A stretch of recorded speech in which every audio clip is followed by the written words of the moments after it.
Hi hello friends, എല്ലാ കൂട്ടുകാർക്കും നമ്മുടെ പത്തരമാറ്റ് സീരിയലിൽ ഇനി വരാൻ പോകുന്ന ഒരു അടിപൊളി എപ്പിസോഡ് റിവ്യൂയിലേക്ക് തന്നെ സ്വാഗതം കേട്ടോ. ചാനൽ ആദ്യമായിട്ടാണ് കാണുന്നെങ്കിൽ ഒന്ന് സബ്സ്ക്രൈബ് ചെയ്ത് ലൈക്ക് ചെയ്ത് സപ്പോർട്ട് ചെയ്യണേ. അങ്ങനെ ഇന്നാണെങ്കിൽ അബി ആകെ നാണം കെട്ടിരിക്കുകയാണ്. നവ്യയുടെ മുമ്പിൽ പോലും എന്ത് പറയണമെന്ന് അബിക്കറിയില്ല. അബി എടുത്ത് നവ്യ പറയുന്നുണ്ട്, ഷോ പോട്ടെ, സാരില്ലടാ, എന്തായാലും നിന്നെ ആ കമ്പനിയിൽ നിന്ന് പുറത്താക്കാൻ വേണ്ടി പോകുന്നൊന്നുമില്ല. ഞാനില്ല നിന്റെ കൂടെ, നീ ഒന്നും കൊണ്ട് വിഷമിക്കേണ്ട. എങ്ങനെയെങ്കിലൊക്കെ മൂർത്തിച്ചോലിനെ തടഞ്ഞ് താഴേക്കിട്ട് നമുക്ക് AN ജ്വല്ലറി മുകളിലേക്ക് എത്തിക്കണം. അതായിരിക്കണം നമ്മുടെ ഇനിയുള്ള ലക്ഷ്യം. അതേ നവ്യേ, എനിക്കും അത് മാത്രമേ ഉള്ളൂ ഇപ്പൊ മനസ്സിലാകെ ഒരു ആലോചന എന്ന് പറഞ്ഞിട്ട് അബി അവിടെ നിന്ന് പോവാണ്. ആ സമയത്ത് നവ്യ മനസ്സ് വിചാരിക്കണം, പിന്നെ നിന്റെ AN ജ്വല്ലറി ഇപ്പൊ വളർന്ന് അങ്ങോട്ട് പന്തളിക്കും. ഒന്ന് പോടാ, മൂർത്തി ജ്വല്ലറിയുടെ മുമ്പിൽ AN ജ്വല്ലറി ഒന്നുമല്ല. ഞാനിനി നിൽക്കാൻ പോണത് മൂർത്തി ജ്വല്ലറിന്റെ കൂടെയാ, അനിയുടെയും അതുപോലെ തന്നെ ആദർശേട്ടിന്റെ കൂടെ. അവരുടെ കൂടെയാണ് ന്യായവും സത്യമുള്ളത്. അതുകൊണ്ട് ഞാൻ അവരുടെ കൂടെ നിൽക്കുള്ളൂ. നീ എന്താ വെച്ചാൽ പോയി ചെയ്യടാ. കള്ളവും അതുപോലെ തന്നെ ചതിയും മാത്രമുള്ള ഒരു അമ്മയുടെ മകൻ എന്ന് പറഞ്ഞിട്ട് ഇങ്ങനെ നവ്യ അകത്തേക്ക് കയറി പോകുന്നുണ്ട്. ശേഷം ആദർശം നയനെ നമ്മുടെ മുത്തശ്ശീനെയും അമ്മേനെയും എല്ലാവരും ഇങ്ങനെ കാത്തിരിക്കാട്ടോ, പായസമൊക്കെ വെച്ചിട്ട് ആഘോഷമാക്കാൻ വേണ്ടിയിട്ട്. അങ്ങനെ മുത്തശ്ശി നമ്മുടെ ദേവി അനിയൊക്കെ വരുന്നുണ്ട്. അമ്മേ, മുത്തശ്ശി വാ ഇരിക്കുന്നൊക്കെ പറയണം. ആ സമയത്ത് നമ്മുടെ അനിയും വരുന്നുണ്ട്. അതെ, ഞാനും കൂടി ഉണ്ടേ. നീ എന്താ വലിയ പൊതിയൊക്കെ ആയിട്ട് എന്ന് ആദർശ് ചോദിക്കുകയാണ്. അതോ, എന്തായാലും ഇവിടെ ഏടത്തി സദ്യയും പായസമൊക്കെ വെക്കുമെന്ന് എനിക്ക് നന്നായിട്ട് അറിയാം. അതുകൊണ്ട് ആ പായസം കൊണ്ടുവരാൻ പറ്റില്ലല്ലോ, അതുകൊണ്ട് ഞാൻ നല്ലൊരു കേക്ക് വാങ്ങിച്ചു. കൊള്ളാലോ. ഇതേ നമുക്ക് എല്ലാവർക്കും കൂടി കട്ട് ചെയ്യാം. അത് വേണ്ട, നീ തന്നെ കട്ട് ചെയ്യാൻ മതി എന്ന് ആദർശ് പറയുമ്പോൾ, അത് പറ്റില്ല, നമുക്ക് എല്ലാവർക്കും കൂടി ഒരുമിച്ച് കട്ട് ചെയ്യണം, അപ്പോഴേ കേക്കിന്റെ സ്വാദ് കൂടുള്ളൂ. മുത്തശ്ശി, അമ്മായി വാ, അതെ ഏടത്തി വാ പിടിക്ക് എന്ന് പറഞ്ഞിട്ട് എല്ലാവരും കൂടി ഒരുമിച്ച് കേക്ക് കട്ട് ചെയ്യാണ്. എന്നിട്ട് എല്ലാവരും പരസ്പരം കേക്ക് അങ്ങനെ പരസ്പരം ഇങ്ങനെ കൊടുത്ത് സന്തോഷം പങ്കിടുന്നുണ്ട്. അതിന്റെ ഫോട്ടോസും കാര്യങ്ങളൊക്കെ തന്നെ നമ്മുടെ അപ്പോഴെല്ലാം തന്നെ അനി നമ്മുടെ നന്ദുവിന് അയച്ചു കൊടുക്കാട്ടോ. നന്ദു ആണെങ്കിൽ ആ സമയത്തുള്ളതോ നമ്മുടെ നവീന്റെ കൂടെയും.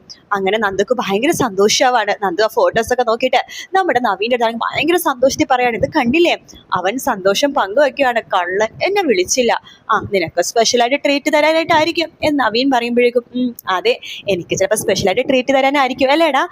പിന്നെ അങ്ങനെയാണെങ്കിൽ നവീനും കൂടി വരണം കേട്ടോ, നമ്മൾ 3 പേരും അല്ലേ ബെസ്റ്റ് ഫ്രണ്ട് എന്ന് പറയുമ്പോഴേക്കും, ഓഹോ, ഞാനും അവനും നിനക്ക് ഒരുപോലെയാണോ? അങ്ങനെ ചോദിച്ചാ അതെ ഒരുപോലെയാ, വലിയ വ്യത്യാസമൊന്നുമില്ല. എന്താ അല്ല ചോദിച്ചെന്നേ ഉള്ളൂ. എന്തായാലും ഇന്ന് അവന്റെ വിജയമാണല്ലോ, അപ്പോ നിങ്ങൾ കേക്ക് മുറിച്ച് എന്താ വെച്ചാൽ ആഘോഷിച്ചോ. അതിന്റെ ഇടയിൽ ഞാൻ എന്തായാലും വരുന്നില്ല, അവനെ സ്പെഷ്യലായിട്ട് എന്റെ ട്രീറ്റിനെ വിളിക്കുകയാണെങ്കിൽ ഞാൻ വരാം എന്ന് പറയാണ്. അത് കേൾക്കുമ്പോഴേക്കും നന്ദുവിന്റെ മുഖമൊക്കെ ഒന്ന് ചുവക്കുവാട്ടോ. നവീന്റെ മനസ്സിൽ ദേഷ്യം തോന്നാണ്. നന്ദുവിന്റെ മുഖം കണ്ടില്ലേ, ചുവന്ന് തൊടുത്ത് തക്കാളിപ്പഴം പോലെയായി. അനിയുടെ പേര് പറയുമ്പോൾ മാത്രമേ ഉള്ളൂ ഇവൾക്ക് ഈ സന്തോഷം. അനി, അവൻ എന്നെ പറ്റിച്ചു ചതിച്ചു. എൻ്റെ ഇവളെ ഞാൻ ആർക്കും വിട്ടുകൊടുക്കില്ല.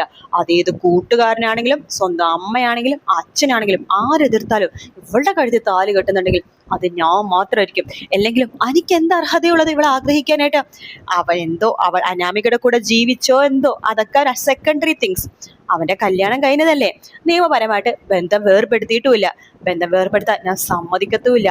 നന്ദുവിനെ എത്ര നാൾ അവരുടെ വീട്ടുകാരിനെ പിടിച്ചു വെക്കും? അവൾ എന്തായാലും വിവാഹം ആലോചിക്കും.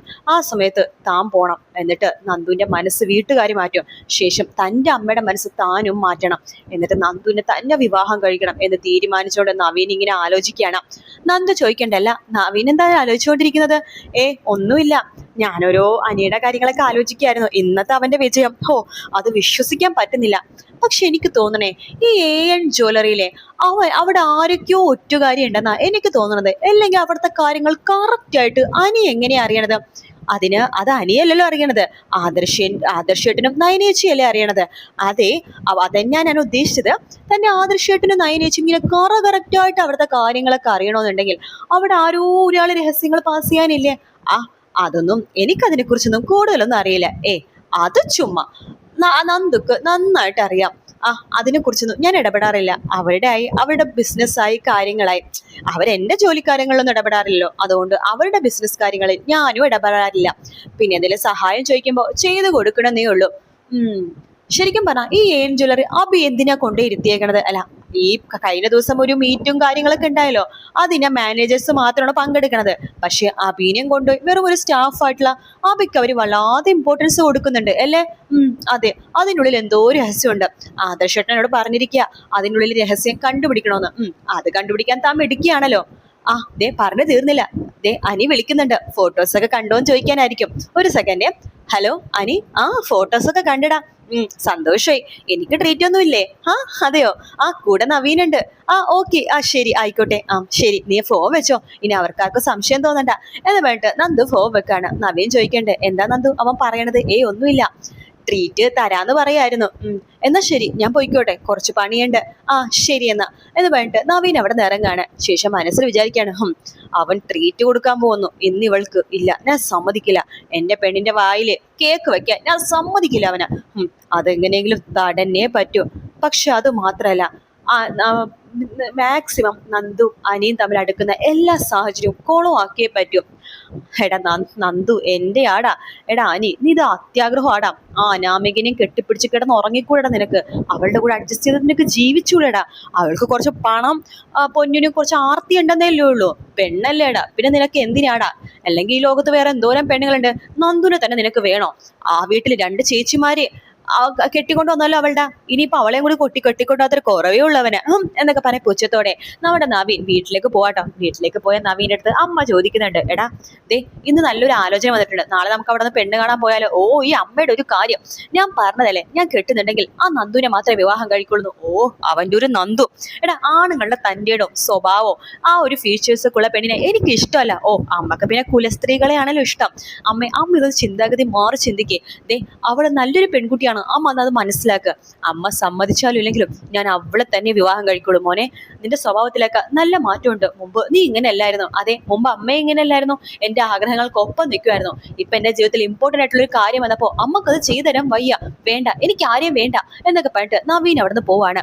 ശേഷം നവീൻ ഒരു വില്ലനായിട്ട് മാറുവാട്ടോ. ഇനി നമ്മൾ കാണാൻ പോണത് നവീന്റെ വേറൊരു മുഖമാണ്. വില്ലനായിട്ടുള്ള നവീൻ നമ്മുടെ അനീനെ കൊന്നിട്ടാണെങ്കിലും നന്ദുവിനെ കെട്ടിയേ പറ്റുള്ളൂ തീരുമാനിക്കണം നമ്മുടെ നവീൻ അപ്പൊ തന്നെ റൂമിൽ കയറി അനാമികനെ വിളിക്കുകയാണ്.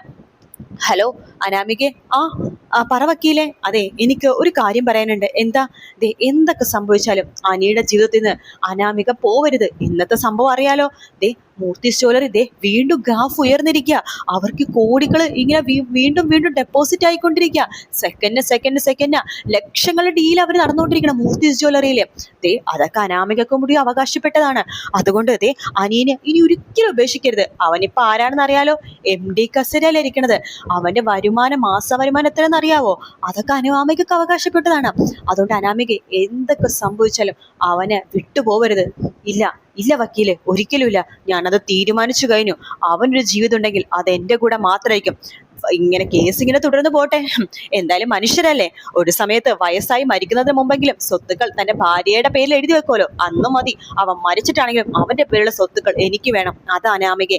ഈ കാര്യത്തിൽ നമ്മൾ രണ്ടുപേരും ഒറ്റക്കെട്ടായിട്ട് നിൽക്കണം. അവൻ മരിക്കുവാണെങ്കിൽ പോലും ആ സ്വത്തുക്കളൊക്കെ തന്നെ നിനക്ക് കിട്ടും. കാരണം ഭാര്യാവകാശം നിനക്ക് മാത്രം സ്വന്തമാണ്.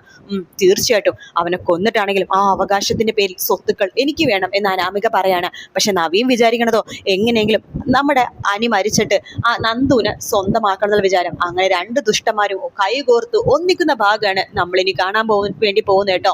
വീഡിയോ ഇഷ്ടപ്പെട്ടാൽ ലൈക്ക് ചെയ്യുക, സബ്സ്ക്രൈബ് ചെയ്യുക, കമന്റ് ചെയ്യുക. മറ്റൊരു വീഡിയോ ആയിട്ട് വീണ്ടും കാണാം ഫ്രണ്ട്സ്. Take care. ബൈ.